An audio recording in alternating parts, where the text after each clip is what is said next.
Libuan ka mga magtutudlo gikan sa upat ka rehiyon sa Visayas ang miapil sa pagsaulog sa National Teachers Month sa Visayas Edition niadtong September 21, 2025 dinhi sa Dakbayan sa Dumaguete. Ang mitambong nga mga magtutudlo sa maong selebrasyon pinaguluhan ni DepEd Undersecretary and Chief of Staff Attorney Fatima Leif Panuntungan gikan sa Rehiyon 6, City, Putso ug Negros Island Region kon NIR. Naghatag og mensahe si Attorney Panuntungan nga mao'y ni-representar ni DepEd Secretary Sonny Angara.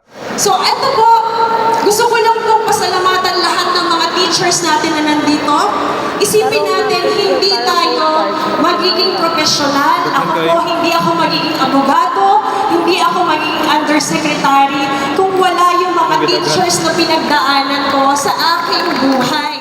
Nagpaambit usab si Regional Director sa DepEd NIR nga si Dr. Ramir B. Oitico sa iyang mensahe para sa mga magtutudlo.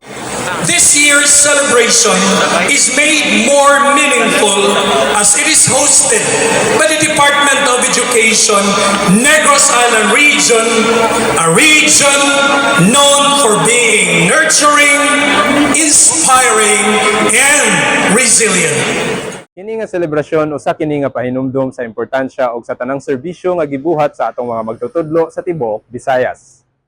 Gikan sa Negros Oriental, kini si Dominic Derecho sa PIA alang sa MBCV.